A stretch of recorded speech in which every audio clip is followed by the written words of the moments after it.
ये अंतिम घटना हमारे लिए अभी बन रही है। उन्होंने 2 आदेश किए थे।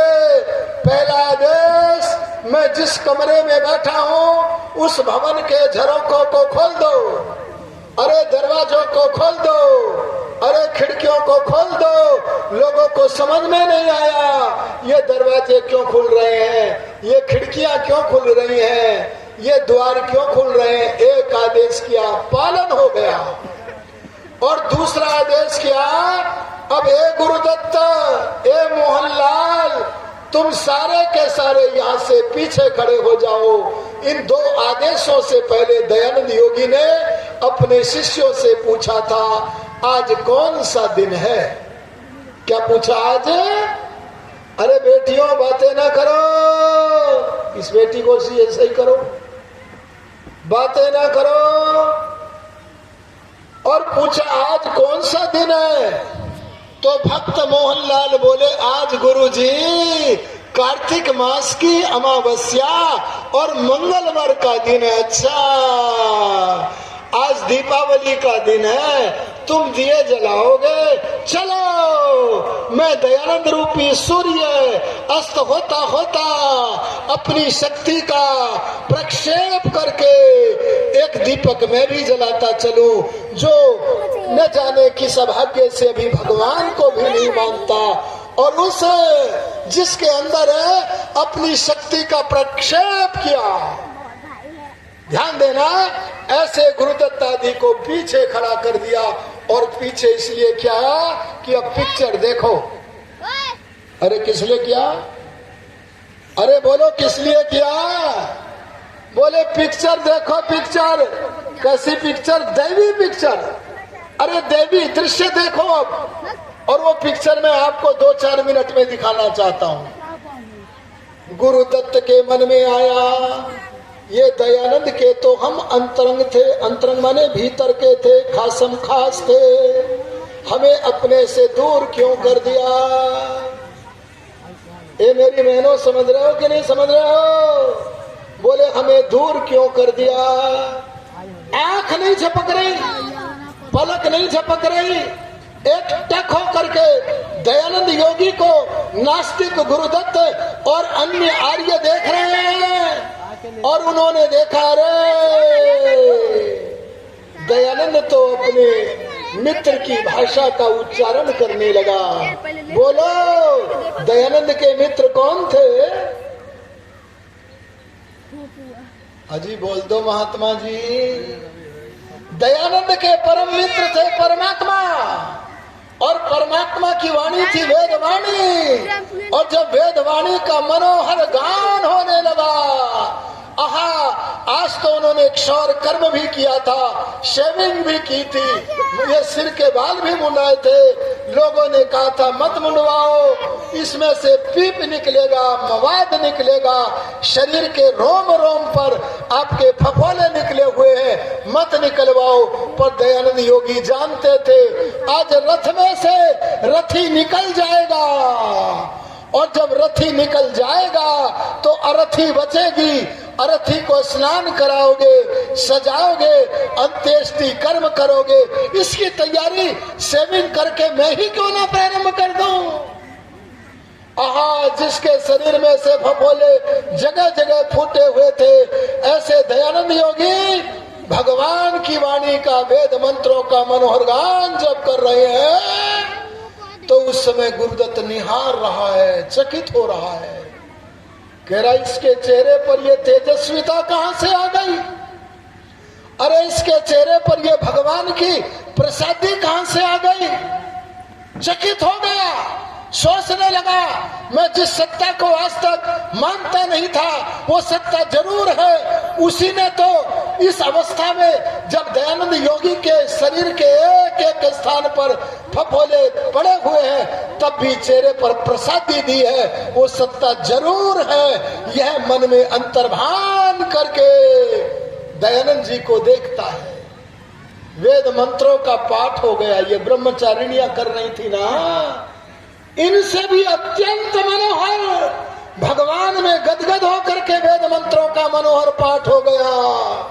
और पाठ करते करते दयानंद योगी शांत समाधिस्थ हो गए। समाधिस्थ होकर भगवान से जुड़ गए और भगवान में रहकर, आनंद में रहकर, समाधि में रहकर समाधि की उच्चतम भूमि से उतरे और समाधि को तोड़कर संस्कृत भाषा में भगवान से बात करते हैं। अरे किस भाषा में बोलो? और संस्कृत भाषा में बात करने के बाद विश्वानि देव सवितर दुरितानि और गायत्री मंत्र का पाठ करते हैं। और ये पाठ करने के बाद आर्य भाषा, अरे जिसे हम हिंदी बोलते हैं उस भाषा में, अरे जिस भाषा को ये दैवी दृश्य पिक्चर देखने वाले, मेरे जीवन के अंतिम क्षणों को देखने वाले गुरुदत्त जैसे आर्य पुरुष खड़े हैं, उनके सामने वो भाषा जो समझते थे उस भाषा में भगवान को संबोधन करके बोले। और जब बोले तो गुरुदत्त को लगा, अरे अब समझ में आया कि हमें दयानंद ने दूर क्यों किया है। दयानंद योगी तो एक मीटिंग में बैठ चुके हैं। अरे बोलो कहाँ? और उस मीटिंग के हम सदस्य ही नहीं हैं। उस मीटिंग के केवल 2 ही मेंबर हैं, एक दयानंद का आत्मा और बोलो दूसरा, अरे बोलो दूसरा परमात्मा। और दोनों की मीटिंग चल रही है। अरे जब इस मीटिंग में बैठने के योग्य ही नहीं है, सदस्य ही नहीं है, तो दयानंद हमें बहिरंग दूर क्यों न करे। पर ये तो सौभाग्य है कि इस मीटिंग का दर्शक तो हमें बनाया। और तब दयानंद भगवान को संबोधित करके अपनी अंतरंग मीटिंग में बोले, हे प्रभु, हे ईश्वर, क्या तेरी यही इच्छा है?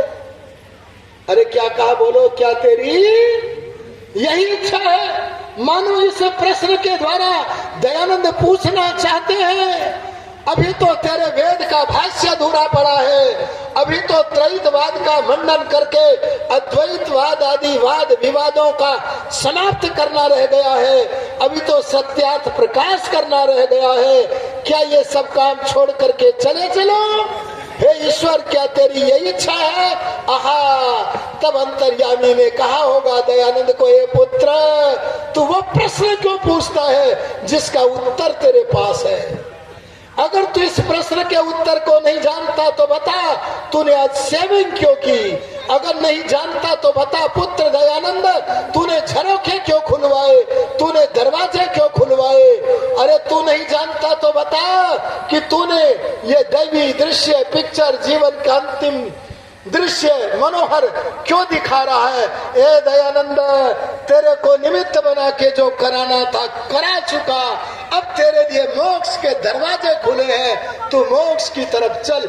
जब ये कहा तो परमात्मा की सहमति में अपनी सहमति का साझा करके अंतरंग सभा का निर्णय सर्वसम्मति से पारित करते हुए दयानंद बोल उठे। अरे कोयल बोल उठी, अपने प्रश्न को वापस ले लिया। प्रश्न क्या था? हे ईश्वर, क्या तेरी यही इच्छा है? क्या तेरी यही इच्छा है?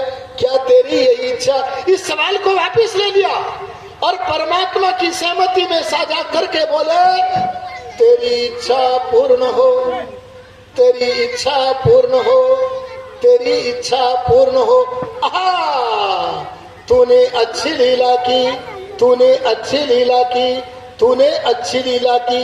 यह कहकर दीर्घ श्वास लिया और सदा के लिए अपने शरीर को धराधाम पर छोड़कर मोक्ष की तरफ चल पड़े। बोलो, क्या ऋषिदान के जीवन की अंतिम घटना भी आज हमें ग्रहण करने के योग्य है कि नहीं?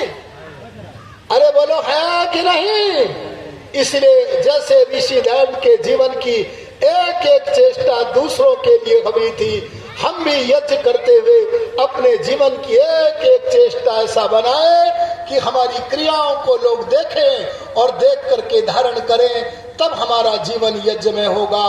इन्हीं शब्दों के साथ आज ये समाज की स्थापना जिस महादेव ने की है, जिस महात्मा ने की है, 97 जनों की झोलियों को भरने के लिए, सिद्धांत रूप मणियों में मोतियों को भरने के लिए, उस आर्य समाज के संस्थापक महर्षि दयानंद के प्रति अपने श्रद्धा सुमन अर्पित करते हुए और ये निर्णय करते हुए, अरे जब तक जिएंगे भगवान का काम करेंगे और ये समाज का काम करेंगे, ये श्रद्धांजलि अर्पित करता हुआ और आपको निवेदित करता हुआ कि आप भी अपना जीवन हवि बनाएं, महर्षि दान के तुल्य ऊंचा बनाएं, ताकि सारा जन याज्ञिक बने।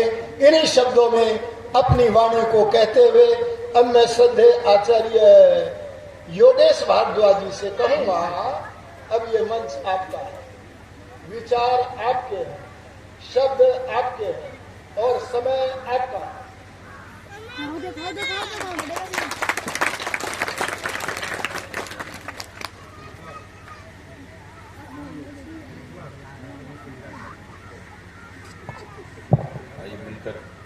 पवित्र गायत्री मंत्र का उच्चारण करते हैं सब लोग। गायत्री मंत्र जानते हैं सब लोग? जानते हैं कि नहीं? यस, जानते हैं। हो जाएगी आवाज। जानते हैं सब गायत्री मंत्र? मेरे साथ लोग। ओम भूर्भुवः स्वः तत्सवितुर्वरेण्यं भर्गो देवस्य धीमहि धियो यो नः प्रचोदयात्। ओम शांतिः शांतिः शांतिः। पूज्य आचार्य विष्णुमित्र जी जो आपके इस यज्ञ के ब्रह्मा हैं, आदरणीय बिटिया अनामिका जी और उनके साथ आई हुई सभी ब्रह्मचारिणियां, इस कार्यक्रम के परिश्रमशील निष्ठावान सभी कार्यकर्ता और भद्र पुरुषों और माता, आइए थोड़ी सी चर्चा आपके बीच में रखने का प्रयास करता हूं। वैसे आचार्य जी ने नववर्ष की बधाई देते हुए आपको बहुत अच्छी चर्चा आपके बीच में रखी कि ऋषिवर स्वामी दयानंद सरस्वती जी का जीवन कैसा रहा और जो मृत्यु थी वो मृत्यु भी कोई सामान्य मृत्यु नहीं थी, वो भी विलक्षण थी और उसकी विलक्षणता को आचार्य जी ने बाकायदा चित्रित की आपके सामने, जैसे चित्रण कर दिया गया हो ऐसे। इसे हटा दो भाई।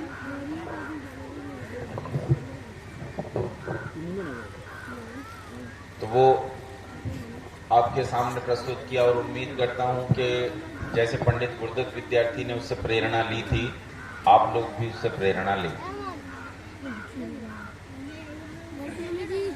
बस ठीक है भैया, रहने दो। आइए छोटी सी चर्चा आपके बीच में मैं करने का प्रयास करूंगा। असल में क्या है, मैं तो यहाँ सोच रहा था, मैंने आचार्य जी से चर्चा भी की थी, मैंने कहा हमें क्यों बुलाया गया? हम खाली रात में बोलते हैं और सारा दिन तो आपके बीच में भी नहीं रह पाते हैं, तो समय कम दे पाए, व्यवस्था आयोजन इस प्रकार का बन पड़ा के हो जाती हैं कई बार परिस्थितियां। तो आज सुबह गायत्री बहन जी आई थी जो नेपाल से आई हुई हैं गायत्री बहन जी? हाँ बोली। गायत्री बहन जी आई थी सुबह और उन्होंने कुछ चीजों पर संकेत किया था। आइए उन चीजों पर चर्चा करने का प्रयास करता हूँ, समझने का प्रयास करते हैं हम लोग आपस में। अच्छा एक बात बताओ, बात कर रहा हूँ, भाषण नहीं दे रहा हूँ, हाँ ना में बताना, उत्तर देना। ये बताओ शाकाहार अच्छा है कि मांसाहार है? अच्छा ईमानदारी से हाथ खड़े करो जितने लोग मांसाहार करते हैं।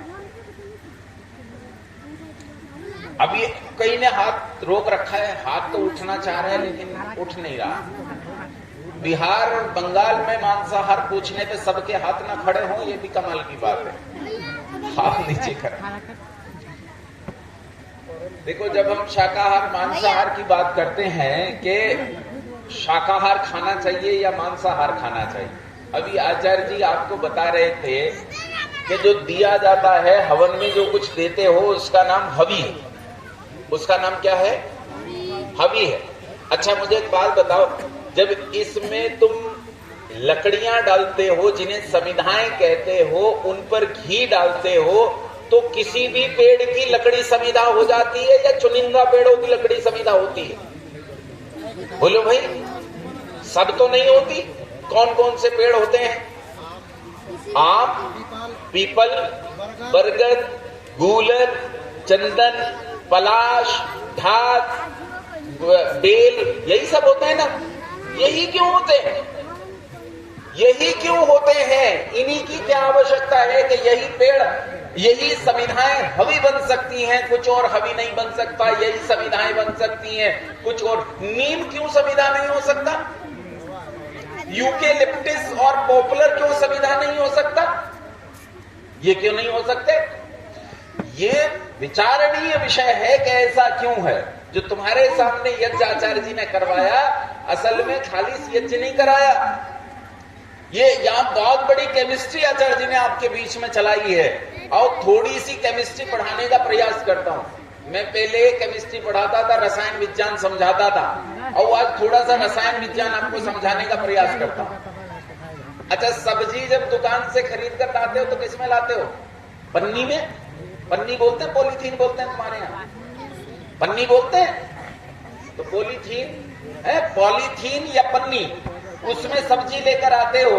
ये पॉलीथीन क्या होती है जानते हो? पॉलीथीन कुछ नहीं होता, एथिलीन नाम का एक तत्व होता है, जिसे पॉलीमर बना दिया जाए, यानी बहुत सारे एथिलीन आपस में जोड़ दिए जाए तो पॉलीथीन बन जाता है। पॉली मतलब बहु, बहुत सारे, ठीक है। तो वो बहुत सारी चीजें हमने आपस में जोड़ दी, तो जोड़ने से एक बहुलक तैयार हुआ। इसे अंग्रेजी में पॉलीमर और हिंदी में बहुलक कहते हैं। समझ में आई बात? पॉलीथीन को बनाने में चुटकियों का काम है, कुछ भी नहीं है, यूं बन जाएगा। एक सेकंड में हजारों लाखों पॉलीथीन बनती है मशीनों से। ये पॉलीथीन आर्टिफिशियल पॉलीमर होता है। ऐसे ही कुछ नेचुरल पॉलीमर्स होते हैं। वो नेचुरल पॉलीमर्स क्या होते हैं? अच्छा ये बताओ, नीम का पेड़ देखा है तुमने? देखा है ना? अच्छा, आम का पेड़, आम तो खूब है तुम्हारे आसपास। आम में से रिश्ता हुआ एक पदार्थ कभी देखा है जिसे गोंद कहते हैं? देखा है ना गोंद? ये नेचुरल पॉलीमर है। कुछ होते हैं लिग्निन, पेक्टिन, सेल्यूलोज। ये जो लिग्निन, पेक्टिन, सेल्यूलोज होते हैं, इनमें कुछ निश्चित प्रकार के लिग्निन, पेक्टिन, सेल्यूलोज होते हैं जिन्हें नेचुरल पॉलीमर्स कहा जाता है। और जिन पौधों में से उस प्रकार का नेचुरल पॉलीमर निकलता है, केवल उन्हीं को समिधा बनाकर इसमें डाला जाता है। क्यों?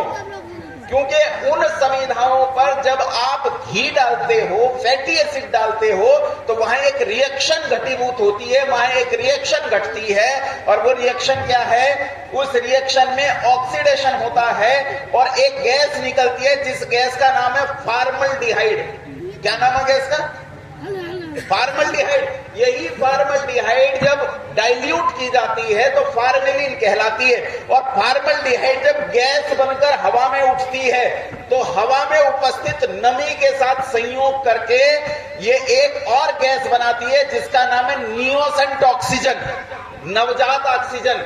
नवजात ऑक्सीजन द्विगुणित होकर ऑक्सीजन बनाती है और त्रिगुणित होकर ओजोन बनाती है। अच्छा ये बताओ, ऑक्सीजन हमारे लिए लाभदायक या हानिकारक? बोल पड़ो। लाभदायक है भाई। और ये तो मैंने एक रिएक्शन बताई, ऐसी हजारों हजार अभिक्रियाएं और रिएक्शन इस यज्ञ कुंड के भीतर हो रही है। इसीलिए आचार्य जी ने बताया कि हवि क्या है। अब इसमें आपने क्या दिया? जो सामग्री आपने डाली, आपकी सामग्री तो मुझे अजीब सी लग रही थी, लकड़ियां ही लकड़ियां थी, लेकिन सामग्री में चार चीजें होती हैं भाई। सामग्री में एक तो पुष्टिकारक पदार्थ होते हैं, एक औषधियां होती हैं, एक अन्न होता है, एक मिष्ट होता है। ये सब चीजें भी निश्चित रूप से तय की गई हैं कि जब वो अंदर डाली जाएंगी और घी के साथ जलेंगी तो क्या क्या बनेगा। बात समझ में आई कि नहीं आई? अब अगर मैं इसमें गंदी चीजें डालूंगा, दुर्गंध युक्त चीजें डालूंगा, अपुष्टिकर चीजें डालूंगा, तो ये बताओ लाभ होगा कि हानि होगी? बोल पड़ो। हाँ, नहीं तो आचार्य जी को लगाऊंगा। आचार्य जी फिर एक एक को पकड़ के कहते हैं, ये बेटी तू बोल रही है। अगर इसमें हम टायर डालेंगे प्लास्टिक डालेंगे तो ये बताओ हवा का कल्याण होगा कि बर्बाद हो जाएगी? हवा बर्बाद हो जाएगी। इसमें ऐसी चीजें डाली जाती हैं जिससे संसार का कल्याण हो। बात समझ में आई कि नहीं आई? अब जब तुम भोजन करते हो तो पेट के भीतर जो अग्नि जल रही है, पेट के भीतर जो जठराग्नि जल रही है, जो पेट के भीतर आग जल रही है, उसमें भी हवी ही डाली जाएगी। ऐसी चीजें डाली जाएंगी जो डालनी चाहिए। उल्टी सीधी चीजें नहीं डाली जाएंगी। बात समझ में आ गई? अब क्या डाला जाना चाहिए इसे समझो। पहले हमारे शरीर की बनावट को देखो, इससे पता चलता है कि इसमें क्या डालना चाहिए। एक मांसाहारी पशु ले लो, कोई भी, कुत्ता, भेड़िया, शेर, इनमें से कोई भी एक ले लो, और एक ले लो कोई शाकाहारी पशु जैसे गाय, भैंस, बकरी, कोई एक शाकाहारी पशु ले लो। अब इनकी आहार नाल की रचना को देखो। अच्छा एक बात बताओ मुझे, जो मांसाहारी पशु होते हैं वो पानी कैसे पीते हैं? बोल पड़ो। जीभ से। बिल्ली को पानी पीते नहीं देखा, कुत्ते को पानी पीते नहीं देखा। कुत्ता नाली में से चप चप करके पानी पीता है, जीभ से पानी पीता है, होठ से पानी। जबकि गाय किससे पानी पीती है? बोलो, बोल पड़ो। और तुम किससे पीते हो? बोल पड़ो। तो कौन सी साइड में हो अभी? गाय वाली साइड में। ठीक। उसके बाद आगे चलो, फिर आता है जबड़ा। तुम्हारे जबड़े में दांत जो हैं वो काटने वाले और पीसने वाले हैं, चीरने और फाड़ने वाले दांत नहीं हैं। कुत्ते के कीले देखे? अरे कुत्ते के, भेड़िए के कीले देखे हैं? वो मांस को चीरने और फाड़ने के लिए परमात्मा और प्रकृति ने उसे दिए हैं, क्योंकि उसे बनाया उसी के लिए गया है। लेकिन तुम्हारे दांत बताओ भेड़िए और कुत्ते जैसे हैं या गाय जैसे? बोलो किसके हैं? तो अभी भी तुम किस कोटि में हो? इसी कोटि में। इसके बाद अंदर जाओ, यहां गले में जब जाते हो तो गले में लार ग्रंथियां होती हैं। उन लार ग्रंथियों में से जो शाकाहारी हैं उनकी लार ग्रंथियों में 6 प्रकार के रस स्रावित होते हैं, जबकि मांसाहारियों में केवल 3 प्रकार का एसिड निकलता है। और तुम्हारी लार ग्रंथियों में यही 6 प्रकार के रस निकलते हैं। अभी किस साइड में हो? बोलो। अरे भेड़िए हो के गाय हो? अभी गाय वाली साइड में। आगे चलते हैं। मांस क्या होता है? मांस क्या होता है? मांस को समझो। आपने जो कुछ खाया, पचने के बाद उससे क्या बनता है? बोल पड़ो। मांस। आखिर में क्या बन जाता है उससे? मांस। इसका मतलब मांस तो स्वतः ही पचाया भोजन है, इसलिए मांस को पचाने की आवश्यकता नहीं पड़ती। तो जो मांसाहारी पशु होते हैं उनकी आहार नाल छोटी होती है, जबकि तुम्हारी आहार नाल कितनी होती है? 30 से 45 फीट लंबी होती है। तुम केवल 5-6 फीट के हो और तुम्हारी आहार नाल 30 से 40 फीट लंबी आहार नाल होती है। तुम्हारे पेट के भीतर यूं यूं यूं यूं करके पड़ी हुई है। वो लंबी आहार नाल इसलिए है क्योंकि वनस्पति को पचाने में समय लगता है। इसलिए गाय की, बकरी की, भैंस की, घोड़े की, जो शाकाहारी पशु हैं, उनकी आहार नाल लंबी होती है, जबकि भेड़िए की, कुत्ते की, इनकी आहार नाल छोटी होती है। और तुम्हारी आहार नाल लंबी है। बोलो कौन सी साइड में हो? अरे बोल पड़ो। भेड़िए हो क्या? क्या हो? गाय वाली साइड में हो। अभी किस वाली साइड में हो? इसका मतलब तुम्हें डिजाइन किया गया है प्रकृति के द्वारा शाक खाने के लिए, वनस्पति खाने के लिए। और तुम क्या खाते हो? संडे हो या मंडे, रोज खाओ। मुर्गे, अंडे, बकरे, झोटे सब खा जाओ। ये जो तुम लोग खाते हो, इस खाने से क्या होता है बता देता हूं, ध्यान से सुनना। एक बात बताओ ईमानदारी से मुझे, जब तुम्हें कोई चाकू लेकर आए, तुम्हारे हाथ पैर बांध दे और तुम्हारी गर्दन पर छुरी रख दे, तो ये बताओ तुम्हें डर लगेगा कि नहीं लगेगा? मुझे बोल पड़ो। हाथ पैर बांध दिए गए, गर्दन पर छुरी रख दी गई है, आप बचाव का कोई उपाय नहीं कर सकते। बोलो डर लगेगा कि नहीं लगेगा? डर लगेगा ना। तो डर क्यों लगता है? क्योंकि हमारे शरीर में हर तरह के भाव के लिए हार्मोन्स बहते हैं। तो उस समय हम मरने वाले हैं, इसलिए डर के हार्मोन बह रहे हैं, तो हमें डर लगता है उस हार्मोन के कारण। सुनो ध्यान से, जब किसी पशु को हम मारते हैं तो उस पशु के भीतर भी ये डर के हार्मोन बहते हैं, और जब तुम उसे खाते हो तो ये डर के हार्मोन तुम्हारे भीतर जाते हैं। मांस खाने वाला व्यक्ति कायर होता है क्योंकि उसके भीतर डर के हार्मोन भोजन के द्वारा जा रहे हैं। लोग कहते हैं ना मांस खाने वाला काटने वाला तो बड़ा वीर होता है। अच्छा एक बात बताओ, महाराणा प्रताप ने जंगल में भटकते हुए क्या खाई? बोल पड़ो, क्या खाई? मुर्गे, बकरे, क्या खाए? खरगोश, हिरन या शेर और भेड़िए खा लिए? क्या खाया था? घास की रोटियां। अच्छा क्यों खाई घास की रोटियां? उसके भाले में दम नहीं था या जंगल में पशु नहीं बचे थे इसलिए खाई, क्योंकि वो शाकाहारी था। अच्छा ये बताओ, महाराणा प्रताप जैसी वीरता किसी में है क्या? है? सुनिए आज तक देवार का युद्ध, सामने 30,000 का लश्कर, बहलोल खान 7 फीट लंबा आदमी, महाराणा प्रताप से भी 1 फीट ऊंचा, और कहते हैं केवल 1,500 सिपाही महाराणा प्रताप के पास थे, वो भी महीनों से भूखे, हथियारों पर जंग लगा हुआ है, कुछ नहीं। महाराणा प्रताप की उस 1,500 की सेना को इन 30,000 लोगों ने मूली गाजर की भांति काट डाला। 250-300 लड़के बचे, और उसी समय महाराणा प्रताप के सामने एक दृश्य घटा कि जिसका बाप महाराणा प्रताप के साथ लड़ते हुए शहीद हुआ, जिसका दादा उनके साथ लड़ते हुए शहीद हुआ, वो लड़का जिसकी उम्र केवल 18 साल थी, बहलोल खान ने उस लड़के का सर धड़ से अलग कर दिया पीछे से वार करके। महाराणा प्रताप ने यह देखा तो खून खौल उठा, साहस दुस्साहस की सीमाएं पार कर गया, और महाराणा प्रताप भाला लेकर चेतक को एड़ लगाकर उसकी ओर बढ़े, और कांपते, गुस्से से कांपते हुए हाथों से भाला छूट गया। रास्ते में किसी मुगल सिपाही से तलवार छीन ली, बहलोल खान के पास पहुंचे और सिर पर खड़ी तलवार से वार किया, और नीचे तक घोड़े सहित बहलोल खान को 2 हिस्सों में चीर दिया। 2 हिस्सों में। ये दुनिया के युद्धक इतिहास की सबसे विभत्स घटना है। इससे गंदी मृत्यु संसार में किसी को नहीं मिली होगी। और उसके बाद दृश्य ये था कि 30,000 लोगों का लश्कर भागा जा रहा है, उनके पीछे 250 लोग चप्पल लेकर दौड़ रहे हैं। इसलिए याद रखना, मांसाहारी कायर होता है, इसमें कायरता उस हार्मोन्स के कारण आ जाती है। और क्या खाते हो तुम? अंडा। अंडा क्या होता है भाई? अंडा क्या होता है? बताओ तो सही, अंडा क्या होता है? अंडा होता है मुर्गी की माहवारी। जैसे महिलाओं में, स्त्रियों में हर 28 दिन में मेंस्ट्रुअल साइकिल बहते हैं, उसी तरह से मुर्गी में हर 20 से 24 घंटे में माहवारी होती है। इसी माहवारी को अंडा कहते हैं। और माहवारी को खा के कह रहा है ताकत आ गई, जा रे तेरा नाश हो जा, इसे खाने से तुझ में ताकत आ गई। कहता अंडे में प्रोटीन है। मैंने कहा भाई अंडे में प्रोटीन कहां से आया? बोला मुर्गी से। मैंने कहा मुर्गी में कहां से आया? बोली मुर्गी नाली में से कीड़े खाती है, लोगों का बलगम खाती है, थूक खाती है, शौच खाती है, गंदी चीजें खाती है।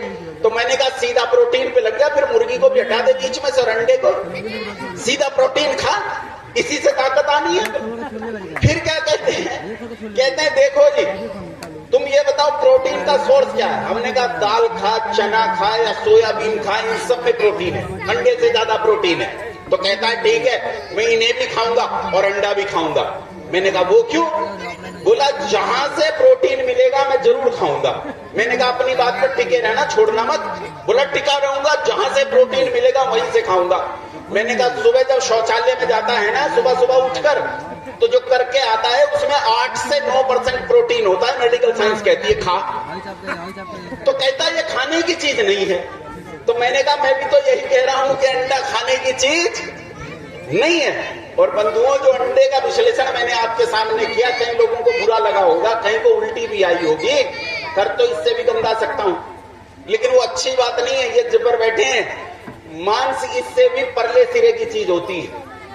ये गंदी चीजें हैं, इन्हें खाने से तुम्हारे शरीर में ऊर्जा नहीं बनती, नीचता का संचार होता है, इसके अलावा कुछ नहीं होता।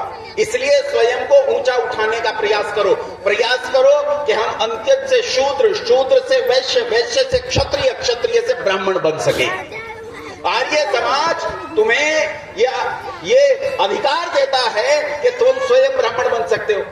ऋषि दयानंद के पास जाट और गुर्जर लोग गए हमारे क्षेत्र में, जाकर कहा जी जब से आर्य समाजी हुए ब्राह्मणों ने कर दिए।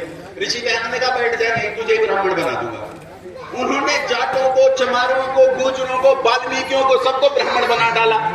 आज ब्राह्मणों के घरों में यज्ञ करना हो तो यही चमार, वाल्मीकि, जाट और गुर्जर हमारे यहाँ क्षेत्रों में यज्ञ कराने जाते हैं, क्योंकि ब्राह्मण कर्म से होता है, जन्म से। और जो अंडा खाएगा, बोलो मिश्रा जी अंडा खा रहे हैं कि नहीं आजकल? है पांडे जी वो खा रहे हैं कि नहीं खा रहे मुर्गा और बकरा? इसलिए बंधुओं, इस दुष्टता से दूर रहो, ये ठीक चीज नहीं है। इसके अलावा और क्या करते हो? शराब पीते हो कि नहीं? चुप हो गए, इसका मतलब सारे पीते। महिलाएं भी चुप हैं, तुम भी पीती हो? गुटखा तो खाती हो। बिहार में माताएं गुटखा तो खाती, यहां वाली खाती है, कोई नहीं खाती। बीड़ी पीती हो? बीड़ी अंडे से सिर धोती हो? नहीं धोती। अच्छा, यहाँ मांस कितने लोग खाते हैं? जो बहुत ईमानदार और सच्चे लोग होंगे हाथ खड़ा करेंगे, जो शराब पीते हैं, जो शराब पीते हैं। देखो वहां कुछ मंच पर ईमानदार लोग हैं, ये मैं इन्हें अप्रिशिएट करता हूं, उनकी प्रशंसा करता हूं। देखो भरी भीड़ में ये हाथ खड़ा करना कि हाँ मैं पीता हूं, ये बहुत बड़ी बात है, छोटी बात नहीं। हाथ खड़े करो जो पीते हैं, हाथ खड़े करो भाई जो पीते हैं। उधर खड़े किए थे कुछ लोगों ने। अच्छा ये बताओ, पीने की चीज है क्या? बोलो भाई, इनसे पूछ रहा हूं जिनने हाथ खड़े किए। ये भी बैठे हैं यजमानों में होंगे कहीं तो जो पीते होंगे, हाथ खड़े नहीं करने डरे हुए। लेकिन असल बात बताओ, ये पीने की चीज है? अगर पीने की चीज होती तो जैसे तुम अपने बच्चों को रात में सोते समय दूध पिलाते हो, ऐसे अपने बच्चों को पिलाया करते। लेकिन सबको पता है शराब पीने की चीज नहीं। शराब क्या होता है? ध्यान से सुनो, शराब क्या होती है? शराब होता है अल्कोहल। क्या है बोलो?